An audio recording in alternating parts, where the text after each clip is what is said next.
Students, आज हम पढ़ेंगे वसंत भाग 2 के पाठ 17 वीर कुंवर सिंह। और वीर कुंवर सिंह की जीवनी के बारे में आज हम जानेंगे। बताया गया है कि अब वीर कुंवर सिंह की जीवनी जो है सन 1857 के सामने जो भी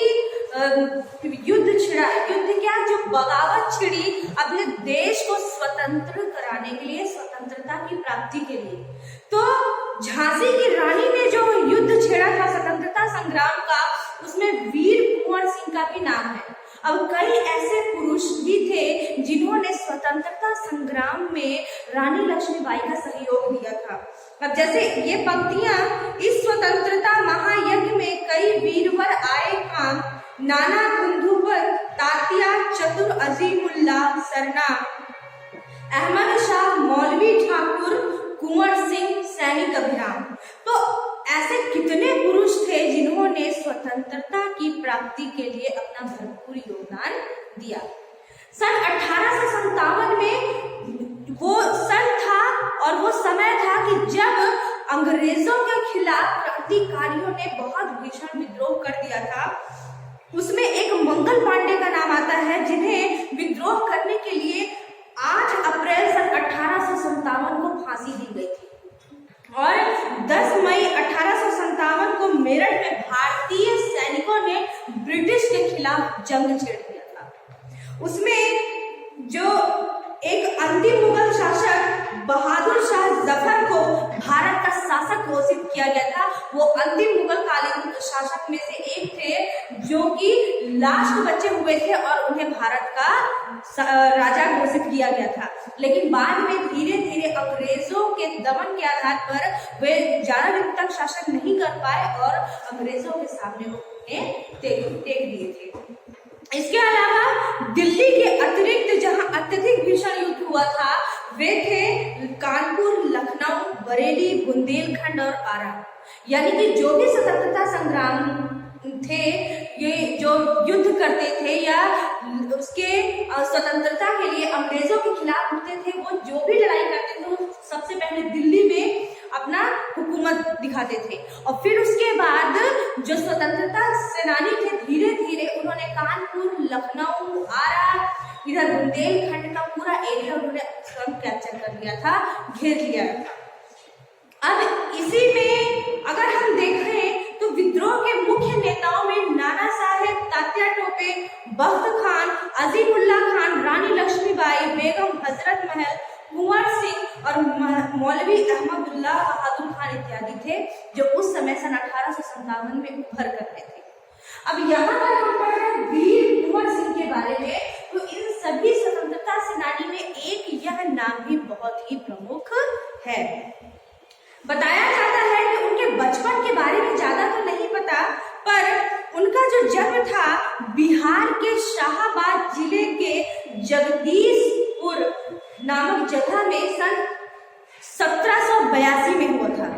1782 जंग छिड़ी थी 1857। तो 1782 में इनका जन्म हुआ था। इनके पिता का नाम साहबजादा और माता का नाम पंचरत्न कुंवर था। यानी साहबजादा सिंह इनके पिता थे और पंचरत्न कुंवर इनकी माता थी। कहा जाता है कि शुरुआत में बहुत ही पारिवारिक झमेला था इनके घर में, तो इनके पिता इनके ज्यादा अच्छे से देखभाल नहीं कर पाते थे। फिर धीरे धीरे बाद में जब ये बड़े होते गए तो जो इनकी रियासत थी, इनके पिता की जो जगदीशपुर रियासत थी, उसका जो कार्यभार था इन्होंने ये कुंवर सिंह ने संभाला। कुंवर सिंह स्वाभिमानी और उदार और स्वाभिमानी एवं वीर स्वभाव के व्यक्ति थे। इनके पिता का प्रभाव इनके ऊपर बहुत ज्यादा देखने को मिलता था।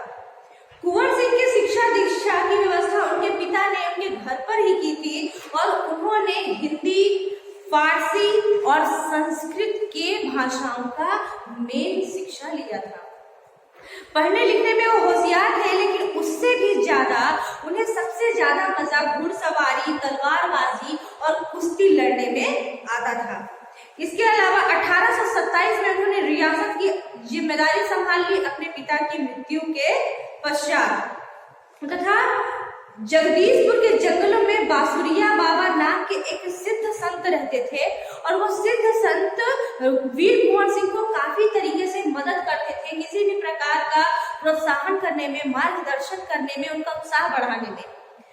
इसके अलावा जो बिहार का जो सोनपुर का मेला है, जो वीर कुंवर सिंह थे अपने सैनिकों के साथ हर कार्तिक पूर्णिमा को बिहार के सोनपुर के मेले में वो अपनी गुप्त बैठक करते थे भेष बदलकर, ताकि अंग्रेजों को किसी भी प्रकार का या अंग्रेजों के जासूसों को किसी भी प्रकार का शक ना हो।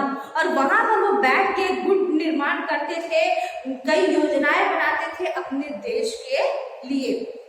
यह मेला कार्तिक पूर्णिमा के अवसर पर लगता था और यहाँ पर हाथियों के क्रय विक्रय के लिए भी यह विख्यात है। वैसे सोनपुर के मेले में हर किस्म के जानवर वहां पे खरीदे और बेचे जाते हैं, लेकिन हाथियों का क्रय विक्रय बहुत ही मशहूर है। और वहीं पर वो सब एकत्र होकर अपनी देश व्यवस्था और उसके स्वतंत्रता के लिए वो कई नीति बनाते थे और उस पर अमल करते थे। तो वहां पर जो सोनपुर का जो मेला था, जहाँ पे हाथियों का क्रय विक्रय होता था, तो वहां पर वो क्या करते थे, बैठकर और लोगों के साथ मिलकर गुप्त बैठक योजनाएं बनाया करते थे कि किस प्रकार से अंग्रेजों के खिलाफ कहाँ पर हमें मोर्चा निकालना है, कहाँ पे उन पर आघात करना है इत्यादि। और अंग्रेज का कोई भी जासूस उन पर किसी भी प्रकार से शक नहीं कर पाता था। इसके अलावा दानापुर और आरा की इस लड़ाई की ज्वाला बिहार में पूरी तरीके से फैल गई थी। देशी सैनिकों में अनुशासन की, लेकिन इसके अलावा उन्हें हार का मुंह देखना पड़ा। क्यों? क्योंकि अंग्रेजों की तादाद, सैनिकों की तादाद बहुत ज्यादा थी। स्थानीय जो साहूकार या जमींदार थे वो प्रॉपर नेताओं से या अंग्रेजों से मिले हुए थे। इसके अलावा जो शस्त्र अस्त्र थे उसकी भी कमी थी, जिसकी वजह से वो जगदीशपुर हार गए थे और 13 अगस्त को उन्हें अंग्रेजों से परास्त होना पड़ा। इसके अलावा उनका आत्मबल नहीं टूटा, उन्होंने फिर मोर्चा संभाला और जगदीशपुर को हासिल करने के उन्होंने ठानी। अब वो वहां से बलिया आरा से होते हुए वो सीधे आजमगढ़ की ओर निकल गए। आजमगढ़ में जाने का एक उद्देश्य यह था कि इलाहाबाद और बनारस पर आक्रमण कर शत्रुओं को पराजित करना और अंत में अपने जगदीशपुर को, अपनी रियासत को अंग्रेजों से हासिल करना। 22 मार्च सन 1858 को आजमगढ़ पर कब्जा कर लिया गया और अंग्रेजों ने दोबारा आजमगढ़ पर क्या किया, हमला किया। कुंवर सिंह ने एक बार फिर आजमगढ़ में अंग्रेजों को हराया, यानी कि 2 बार अंग्रेजों ने आजमगढ़ पर हमला किया था और वीर कुंवर सिंह ने दोनों बार अंग्रेजों को हरा दिया था। लेकिन इस बूढ़े शेर को शेर ही कहा जाएगा, इनकी उम्र ढल चुकी थी, बहुत दिनों तक यह सुख प्राप्त ना हो सका और 26 अप्रैल 1858 को यह वीर इस संसार से विदा हो गए। तो 1857 में जो युद्ध छिड़ा था, जो स्वतंत्रता संग्राम का बिगुल बजा था, इसमें उन्होंने अपना भरपूर सहयोग किया और 1858 में इनकी मृत्यु हो गई थी। ये बहुत ही धीर वीर गंभीर व्यक्ति थे। कहा जाता है कि एक बार अपनी सेनाओं के साथ वो गंगा पार कर रहे थे, तो गंगा पार करने के लिए काफी नाव की जरूरत थी। अब वो धीरे धीरे जब गंगा पार कर रहे थे, उस समय जो अंग्रेजी सेनापति था वो था डगलस, और डगलस को ये सुनाया गया कि जो वीर कुंवर सिंह है अपने सैनिकों के साथ वो बलिया के पास हाथियों से अपने सैनिकों को गंगा पार कराएंगे। तो वहां पर जो डगलस था वो तुरंत बलिया की ओर चल पड़ा और वो तेज और चालाक भी थे, वो जानते थे कि वहां पे अंग्रेज जरूर आएंगे, इसलिए उन्होंने 7 मील पीछे ही शिवराजपुर में अपने पूरे सैनिकों को वहां पे उतारा और वहां से गंगा पार उन्होंने नाव में करा दिया। जब डगलस को पता चला कि वो शिवराजपुर में ही उतर गए हैं, तो तो उन्होंने तुरंत उस डगलस ने तुरंत क्या हुआ, पीछे हुआ और वहां पर आकर आक्रमण करने लगा। सारे सैनिक पार हो गए थे, लास्ट में सिर्फ एक नौका बची हुई थी। उस नौका पर वीर कुंवर सिंह ही बैठे हुए थे। वीर कुंवर सिंह को देखते ही अंग्रेजों ने भरपूर गोलियां दागनी शुरू कर दी और अचानक एक गोली उनके बाएं कंधे बाएं हाथ पर लग गई और उसके बाद उन्हें पता था कि अब जो है शायद मैं ना बचूं और ये जो गोली है ये धीरे धीरे जहर के रूप में तब्दील हो जाएगी, मेरे पूरे शरीर में जहर फैल जाएगा। तो वो नाव में बैठे हुए गंगा की नदी जो थी, गंगा नदी, उसे देखे और बड़े ही हाथ जोड़कर विनम्रता से कहा कि हे माँ, आपके लिए इस वीर कुंवर सिंह की तरफ से एक छोटा सा सफेद भेंट जो मैंने अपने देश के लिए अर्पण किया है। और उन्होंने तलवार निकालकर तुरंत अपनी जिसमें गोली लगी थी अपने बाएं हाथ को पूरी तरीके से काट कर उसी क्षण गंगा में बहा दिया। तो इनके जो किस्से थे बहुत ही मतलब अनुपम और बहुत ही विस्मरणीय है, जिसे भूला नहीं जा सकता। यहाँ इसके अलावा कहा जाता है कि कुंवर सिंह की जो अर्थव्यवस्था जो थी वो उतनी ज्यादा बेहतर नहीं थी, उतना मजबूत नहीं था, लेकिन फिर भी उन्होंने कई कार्य किए गरीबों के लिए। उन्होंने आरा जिला स्कूल के जमीन दान में दे दी, जिस पर स्कूल भवन का निर्माण किया गया आरा में।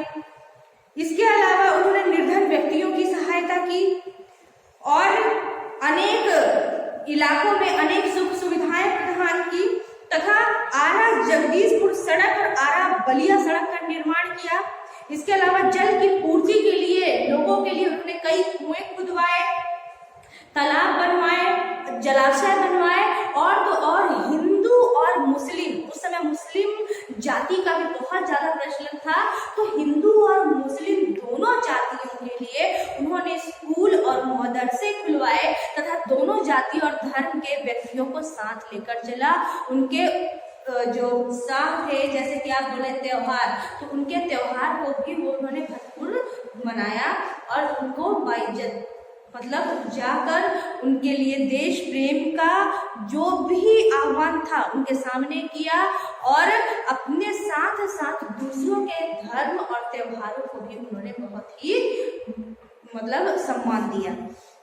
तो कुंवर सिंह ने जो भी किया, आज बाबू कुंवर सिंह की लोकप्रियता इतनी ज्यादा है कि बिहार में कई लोक भाषा, चाहे मैथिली हो, मगही हो, है ना, तो वो लोक भाषाओं के आधार पर वीर कुंवर सिंह के गीत वगैरह गाते रहते हैं। आज भी उनकी वीरता और शौर्य का गीत बिहार के अनेक लोक भाषाओं के आधार पर गाया जाता है। तो इस प्रकार थे वीर कुंवर सिंह।